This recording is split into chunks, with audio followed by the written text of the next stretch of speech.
All right, good to see everybody this evening. We're still studying angels, and there's a lot more to talk about. And, it's just hard to decide what to go with from week to week. There's so many interesting topics in this regard. I'm still in the mode of setting things up, though. I feel like it's such a broad subject that there's a lot of introductory stuff that has to be done. And so before we get into more specifics, what I want to do is go through the biblical terminology, starting the Old Testament and then going into the New Testament, looking at how angels are described. Last week we talked about their basic nature, and some of these terms will reflect on that, and some of them will add some new concepts. It's not just going to be a boring word study. We'll be looking at some interesting texts and how the terminology is used in these texts. But anyway, that's the plan. I doubt I can get through this whole list of terms in just one night. So we'll probably be carrying this on to next week. So we're starting, as I said, in the Old Testament, and I'm categorizing these a little bit as they help us understand the nature and function of angels. So the first set of terms are going to be Old Testament terminology describing their nature. Okay, so this kind of ties into what we talked about last week. And let's start with this word, the word spirit. When we talked about the nature of angels, we said they were spiritual beings in essence. They have taken human form. We looked at some examples of that, obviously, but by nature, they are in essence spiritual beings. And this Hebrew word translated spirit indicates that in some very interesting texts. One that you probably haven't studied in great detail is 1 Kings chapter 22, verses 19 through 23. And that's what I've got on the screen, at least the first part of that. But you probably will want to turn in your Bibles because it's impossible to get these entire texts on one screen. So let's look at this. This is where Micaiah confronts King Ahab. Ahab had all of these prophets that he liked because they always said whatever he wanted them to say. They were his yes men. But Jehoshaphat, king of Judah, who was in a rare moment of coalition with the northern kingdom, asked, "Is there not another prophet who will speak for the Lord?" And Ahab said, "There's Micaiah, but he's always on my case." I'm paraphrasing, but he didn't like Micaiah. Micaiah is a very interesting prophet. And this is one of the few instances where we hear him speak. And as he speaks, he brings up the angels in terms of spirits. Listen to what he says. Micaiah said, "Therefore, hear the word of the Lord. I saw the Lord sitting on his throne, and all the host of heaven standing beside him on his right hand and on his left." Now, we'll talk about the phrase host of heaven in a moment, but that's a clear indication of the heavenly armies. "And the Lord said, who will entice Ahab?" So the Lord is speaking to the host of heaven. "Who will entice Ahab, that he may go up and fall at Ramoth Gilead?" And one said one thing, and another said another. The angels are talking about it. "Then a spirit came forward and stood before the Lord, saying, I will entice him. And the Lord said to him, By what means? And he said, I will go out and will be a lying spirit in the mouth of all his prophets." Remember, I said Ahab had his prophets that he liked, and Micaiah and Jehoshaphat were suspicious of them. "And he said, You are to entice him," this is God speaking, "and you shall succeed. Go out and do so. Now therefore, behold, the Lord has put a lying spirit in the mouth of all these your prophets. The Lord has declared disaster for you." That's 1 Kings chapter 22, verses 19 through 23. Now, the first thing people struggle with here is the Lord putting a lying spirit in the mouth of prophets. I hate to use the word to deceive, but that's usually what the purpose we connect to lying is. But really what he's doing is he's using this lying spirit to judge or to punish Ahab for his sin. And who are we to challenge God on how he judges and how he punishes evildoers like King Ahab. Ahab was going to believe these prophets. They were already false prophesying. And this angel, discussed in terms of a spirit, says, I'm going to put a lying spirit in the prophets. And there are a lot of questions about this, but the only thing I'm really demonstrating, the reason I bring it up tonight, is to show you this terminology used with the angels as spirits. Now there's more. Here's a passage from 1 Samuel 16 that is probably more familiar to you. And a lot of people will go here to find the only case of demon possession in the Old Testament. Now, I don't believe it is a case of demon possession. And I've often just read this passage in terms of a psychological problem, an emotional problem, but perhaps it's something similar to what we read in 1 Kings 22. The Spirit of the Lord, now that's the Holy Spirit, capital S, departed from Saul, and a harmful spirit from the Lord tormented him. Some translations say evil spirit, but the King James, for example, in using evil, was not using it in terms of a moral evil. That English word strictly means moral evil to us now, but there's no moral evil coming from heaven. And so harmful is a better translation. Harmful spirit from the Lord tormented him. Now this isn't the Holy Spirit, because the Holy Spirit has left him, you see.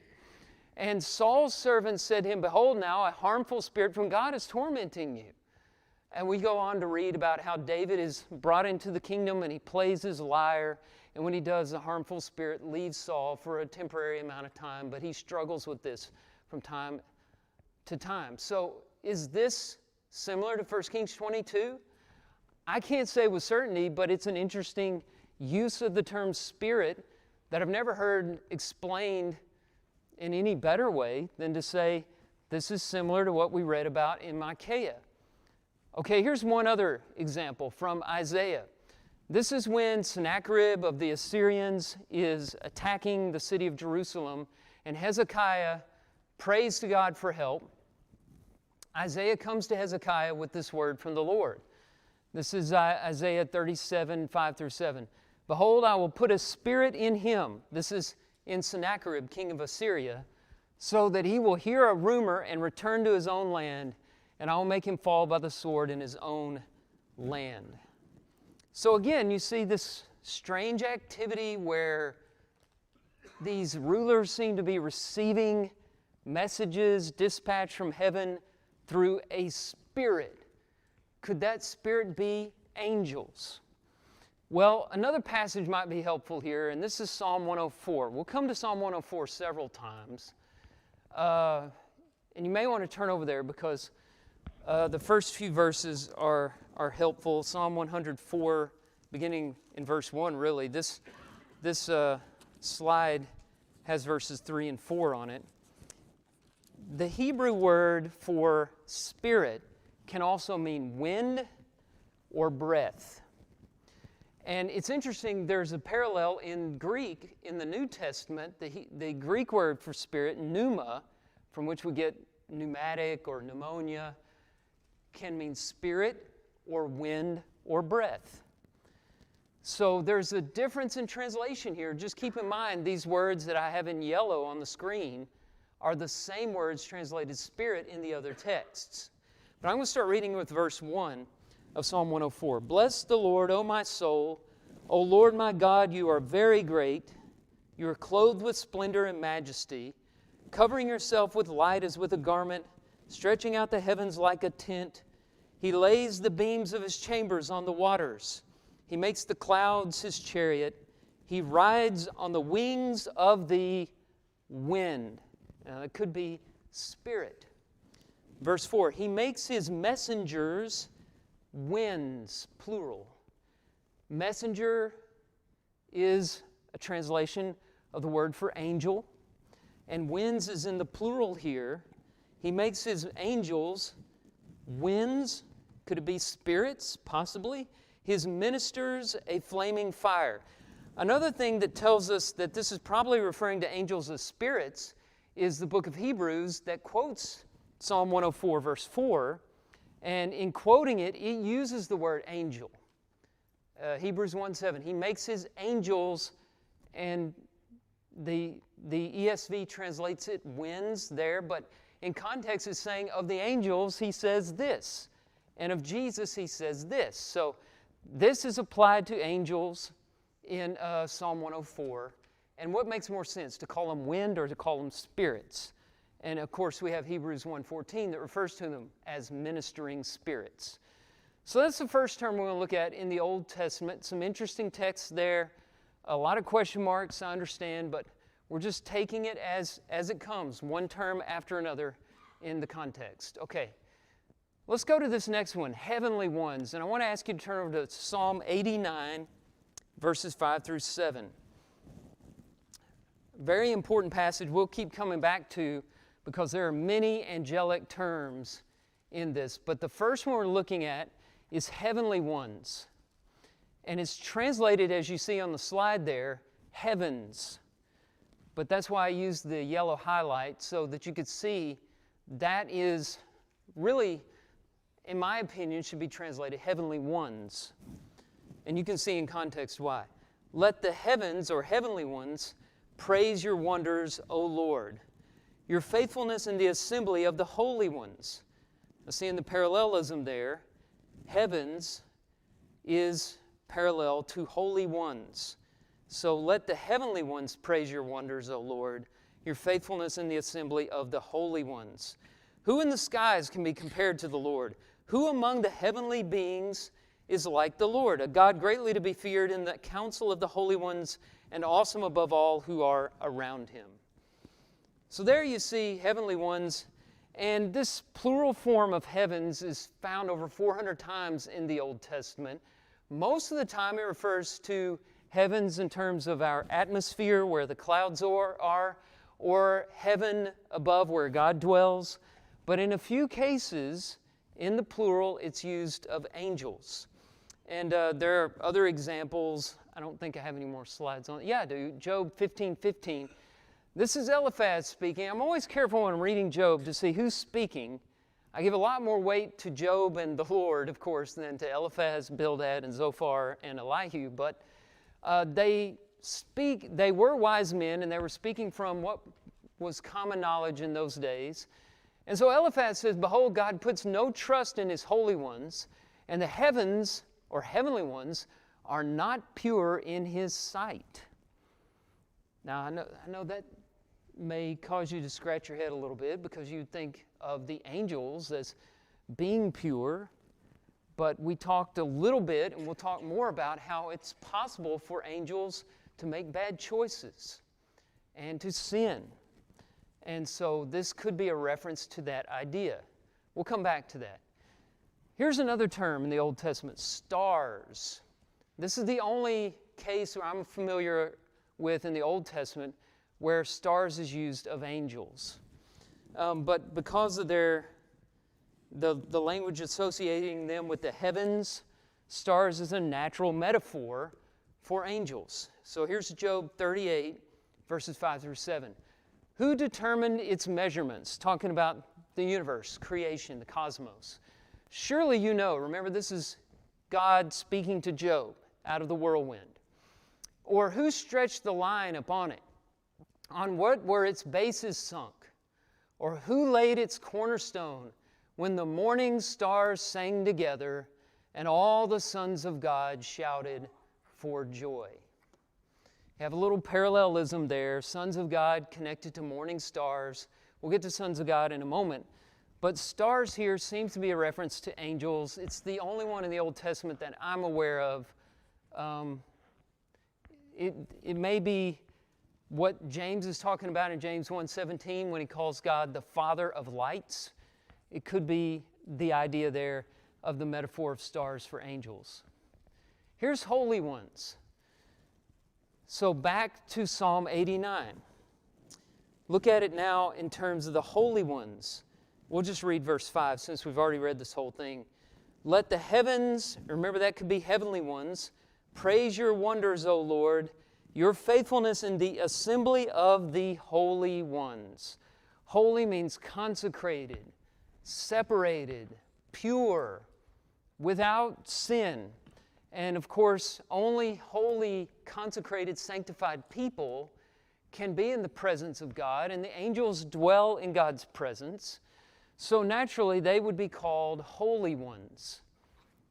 I think I have some more examples of this. Here's Job 15:15 again, where although they're holy, Eliphaz is saying God can't trust them.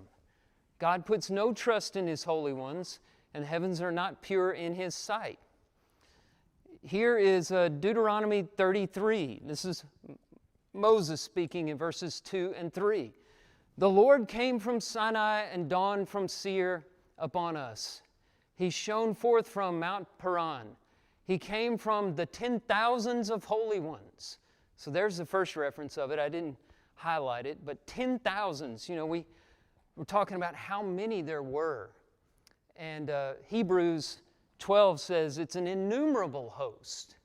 So this is not a literal 10,000s. It's just, in other words, innumerable number of holy ones. With flaming fire at His right hand, yes, He loved His people. All His holy ones were in His hand. So they followed in your steps, receiving direction from you. Holy ones. And I think that's all. Here's a new term. Now, we're going to take a little time on this one. This is a difficult one. So last year, I did a class on names. And we spent a few weeks on names for God. And if you can think back to that, the first name for God that we talked about was the Hebrew word Elohim. Elohim is the plural form of the word for God. But in Genesis 1, for example, it's used with singular verbs, which is very interesting, right? Because it seems to indicate the Trinity, Father, Son, and Spirit, three persons in one divine essence. So it doesn't teach polytheism. Elohim is plural because of the three personalities in the one divine essence. So Deuteronomy 6:4-6 is true. There is one God. He is Elohim. Okay, that term is used with singular verbs when referring to God Almighty. But it's used in many other contexts to refer to others who are called Elohim. God's is, when referring to false gods, gods with a lowercase g in the plural is probably a good translation. But when referring to other heavenly beings, it's not a great translation. Just keep in mind, Elohim in the Hebrew mind was much broader than just a reference to God. It's not the name for God. God's name in Hebrew is Yahweh, and it's indicated by all capital letters L-O-R-D in your translations. And many times the Lord, L-O-R-D, Yahweh, is contrasted with false gods, lowercase g, plural, and sometimes with the other heavenly beings or the angels. But this term Elohim can refer to heavenly beings or spiritual beings in general that are higher than the human race. Okay, so this confusing passage makes a lot more sense when you think about that. Psalm 82.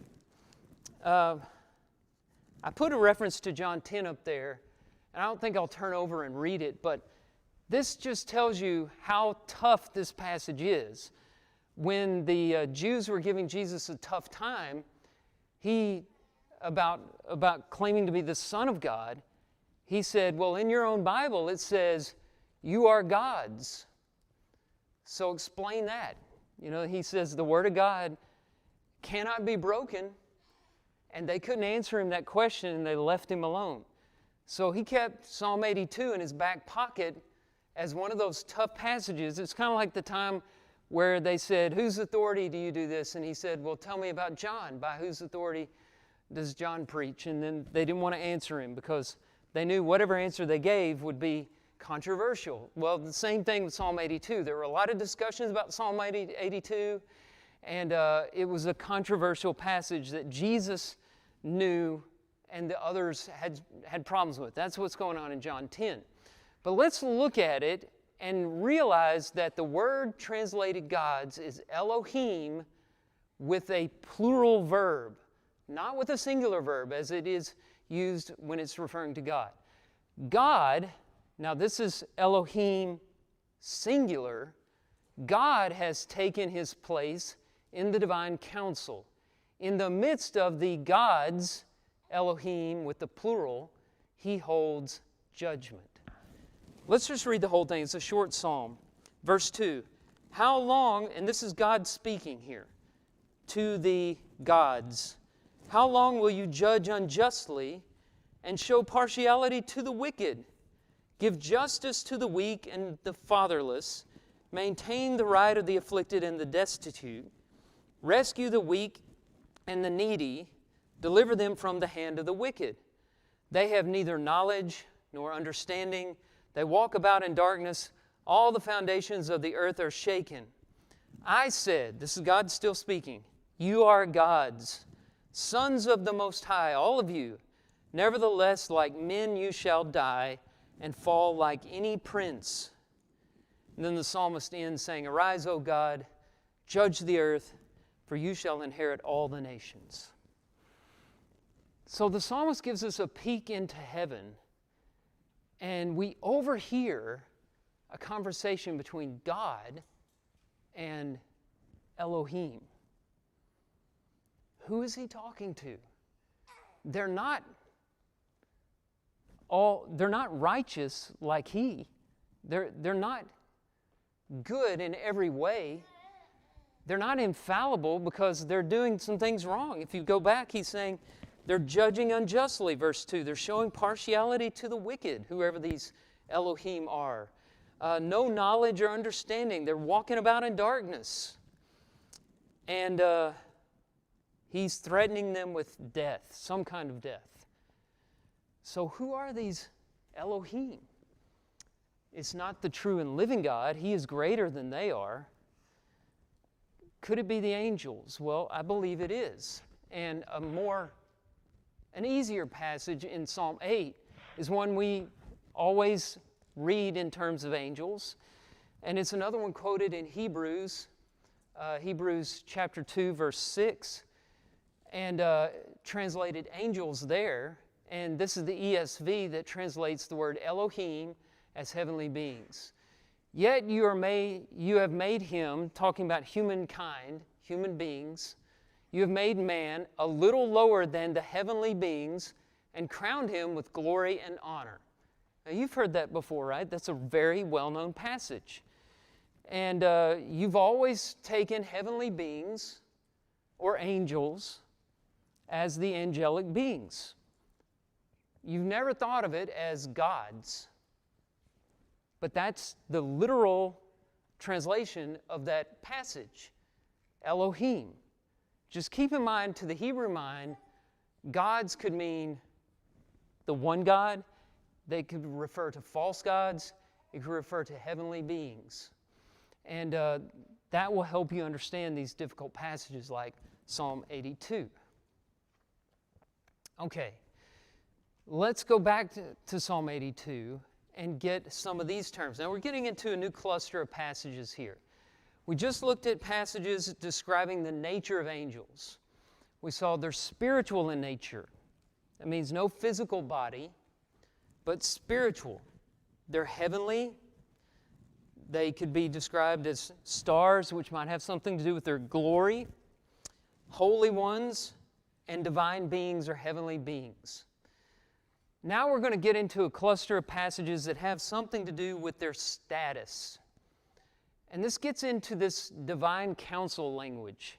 You see in a lot of the Psalms, and you see it in a few other passages. You see it in Job as well. And Psalm 82 has a lot of that language. Now look at verse 1 again. God has taken his place in the divine counsel. What is that? The word council there is like the word assembly or congregation. In the midst of the gods, Elohim, he's He's in the midst of them, so it's not a reference to God himself, the one God. In the midst of the Elohim, the heavenly beings, he holds judgment. And then you have this verse 6. I said, you are God's sons of the Most High, all of you. It seems to be a reference to a council that aids somehow in the administration of justice. Because in Psalm 82, the Lord's saying, you're not getting the job done. You're showing partiality to the wicked. Now, it's not that God needs help in the administration of justice. God can do it himself, and we're not exactly sure why this council exists. Some theories are that maybe it teaches his patience with mankind. Maybe it teaches his thoughtful deliberation. He doesn't just sweep us away in his wrath, but he discusses with the divine council his plans and his intentions. You see that kind of activity in Job. He's even discussing with Satan, his servant Job. And that seems to be a similar kind of hearing here in Psalm 82. It has to mean something like that. Let's see what else we got. Look at Psalm 89. We read this a moment ago. Look at it now, looking for this divine council, this assembly. Let the heavens praise your wonders, O Lord, your faithfulness in the assembly of the holy ones. For who in the skies can be compared to the Lord? Who among the heavenly beings, term for angels, is like the Lord, a God greatly to be feared in the council of the holy ones, and awesome above all who are around him. Now, it's not saying these are equal to him in any way. They're below him, submissive to him, but they seem to have a special status. Jason, do you have, or you're just propping your arm up? Okay. I didn't want to miss a question or anything. Okay, let's look at another passage. This is Jeremiah 23, and I've got verses 18 and 22 up there. Who among them has stood in the counsel of the Lord to see and to hear his word? Or who has paid attention to his word and listened?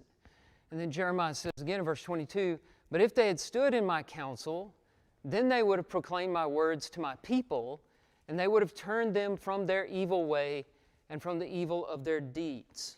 So it seems this council has some kind of special place near God where they can hear his words directly. Here's Daniel 7, 9 and 10. Very important prophecy here where we get the term Ancient of Days from. I couldn't get the whole thing on there, so I'm going to read it from my Bible and not off the screen there. Daniel 7, 9 and 10. As I looked, thrones were placed, and the Ancient of Days took his seat. His clothing was white as snow, and the hair of his head like pure wool. His throne was fiery flames, its wheels were burning fire. A stream of fire issued and came out from before him. 1,000,000 served him, and 10,000 times 10,000 stood before him. And we've talked about that in terms of how many angels are there. And this is quoted in Revelation 5:11, where it's translated myriad, a myriad, or 10,000 times 10,000. This comes from Daniel chapter 7. But look at the end of verse 10. They stood before him, the court sat in judgment, and the books were opened. Now, what is that? The court. Seems here again we have this divine council. Now, I'm not making any promises, but we may do a whole class on this if I feel brave enough to get into it. But I'm very careful here with the angels. Paul warned Timothy about getting into myths and genealogies and things that we don't have the answers to. And as a gospel preacher, I want to stop short of speculation and not get into fantasies and all this. If the Bible's telling us something, I want to know what it is. But I don't want to start just getting into speculative theories about angels. So if I feel like there's a lesson to be found on the divine council beyond just noting its existence. We'll get into it, but I'm not there yet, so we're just mentioning it. I'm putting it there in front of you so you can think about it. But Daniel mentions it here in Daniel 7. Now, here's another term. And these are, remember, terms having to do with special status among angels. You have your ordinary angels, and then you have your divine council. Now let's look at this term prince. You've seen in the New Testament, even though there's only a couple of references, the archangel, right? 1 Thessalonians 4, the book of Jude mentions Michael the archangel. Revelation 12, well, in the Old Testament, the term is prince or chief prince. Look at this, Daniel 10:13. The prince of the kingdom of Persia withstood me 21 days. But Michael, one of the chief princes, came to help me, for I was left there with the kings of Persia. Again, there seems to be some geographical authority to these princes. I don't understand how that works, but it's there. Here's the end of Daniel 10. Then he said, "Do you know I have come to you? But now I will return to fight against the prince of Persia. And when I go out, behold, the prince of Greece will come. But I will tell you what is inscribed in the book of truth. There is none who contends by my side against these except Michael, your prince." So prince is another term indicating a higher status. And it's found in a few other interesting places. For example, Daniel 12:1, "At that time shall arise Michael, the great prince." And then we have Psalm 82 again. "I said, you are gods, sons of the Most High, all of you nevertheless, like men you shall die and fall like any prince." So prince could be used there with reference to angels. I'm not going to make an exception out of you. You can fall just like other chief angels have fallen. It could be a reference to earthly princes. It's very vague there. I found it interesting that the angel you see in Joshua chapter 5 is referred to by this word prince, but it's translated commander in Joshua chapter 5. So Joshua sees this angel before they attack Jericho, right? And he falls down in front of him. And the angel says, "No, I am the commander or prince of the army of the Lord. Now I have come." And Joshua fell on his face to the earth and worshipped and said to him, "What does my Lord say to his servant?" Okay. Now here is yeah, go ahead. Can I ask a question real quick? Of course. A lot of the passages you're referencing are, Psalms, or which is very poetic, or Daniel, which is visions and prophecies. Mm-hmm. So, how do you distinguish between what's describing something that literally exists versus something that's more metaphorical or poetic in the language? Well, I'll start with this. I give things a literal interpretation unless they cannot be understood any other way than interpreting them figuratively. And also, you do need to look at what kind of literature you're looking at. And like you said, Job, Psalms, Daniel, these are apocalyptic and poetic books. Joshua's not, Deuteronomy's not. I haven't put a lot of Deuteronomy up there, but there was a little Deuteronomy in there. This language is used in those books as well. And we started out in Kings, and we looked at Samuel. So I've seen a lot of consistency in these terms throughout the Old Testament, although there seemed to be a lot more detail in Daniel and Psalms. The only other thing I can say about that, Will, is that if they don't mean angels, they got to mean something.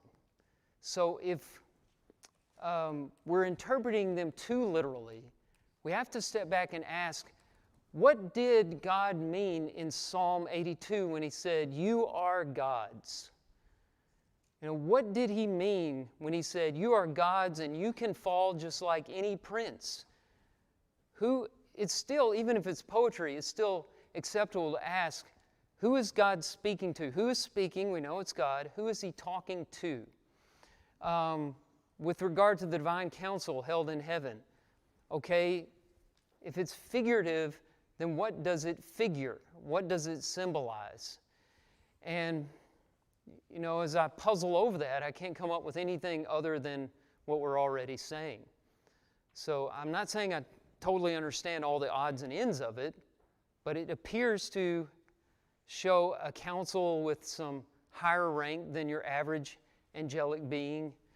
And we see this here, you know, in Job, which is a book of poetry, but the first 2 chapters of Job are, I think we'd all agree, pretty literal, kind of historical. Even in its presentation on the page, it's prose, it's not set off in lines. You don't get to that till Job chapter 3. And what do you have here? You have another term for angels. There was a day when the sons of God came to present themselves before the Lord, and Satan also came among them. Now, we've all always understood this to be the angels, right? You learned that in Bible class when you were a kid. And this has lent some credence to the idea that Satan started out as an angel and he fell from heaven. And we'll have a whole class on Satan and his origins at some point in the quarter. But look at how this dovetails with Psalm 82, Psalm 89, these passages that talk about this council in heaven. It seems that these sons of God are the divine council. Chapter 2, verse 1. There was a day when the sons of God came to present themselves before the Lord. What are they doing? And Satan also came among them to present himself before the Lord. And God is having a conversation with Satan. He's clearly above and in control the whole time because Satan's asking permission for this or that.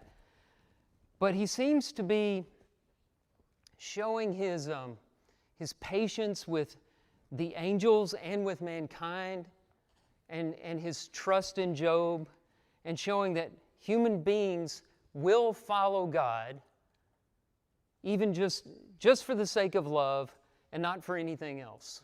Because you remember, the devil's challenge was, you know, you take everything away from him and he'll curse you. Here's Job 38. We've read this before when we were talking about the stars. This is the only other reference. There's only 6 references to the sons of God. And these 3 in Job are the clearest examples of angels. When the morning stars sang together and all the sons of God shouted for joy. This was at the time of creation. And we looked at this last week to talk about how they were created, but they were created before we were created, before the world was created. Okay, and then of course, the word angel is throughout the Old Testament, and I just threw a random reference up from Exodus 23 because there are so many. This word angel has to do with function. So this gets us, we're going to run out of time before we get to the end of this list, but this gets us into another cluster of terms that have to do with function. So we've looked at some terms that have to do with nature. We looked at some terms that have to do with special status. And now we're into a section of terms in the Old Testament still that have to do with function. And what does the word angel, this goes for the Hebrew word or the New Testament word in the Greek. What does the word angel mean? Messenger, right. And so many times it's referring to human messengers.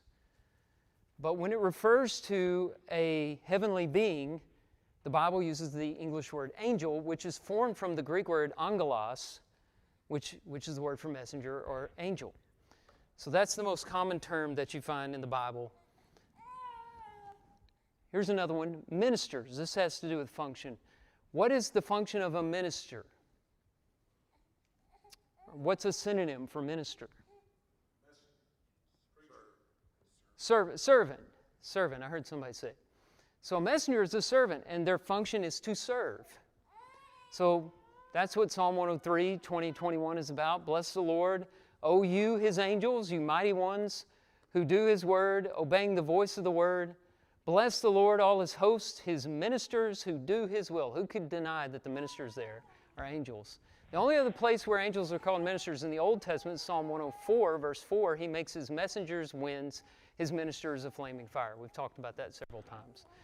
And then I like this one. It's only found in 3 places. It's an Aramaic word. This part of Daniel is written in Aramaic. Daniel 4, 13, 17, 23. The word watcher. This is in that strange dream that Nebuchadnezzar had, in which he turned into an animal, and the dream came true because of his pride. So it's a very strange chapter in the Bible, but I love this chapter. And angels are referred to as watchers here. I saw in the visions of my head as I lay in bed, and behold, a watcher, a holy one, came down from heaven. And later on in the dream, the sentence is, by the decree of the watchers, the decision by the word of the holy ones, to the end that the living may know that the Most High rules the kingdom of man and gives it to whom he will, and sits over at the lowliest of men.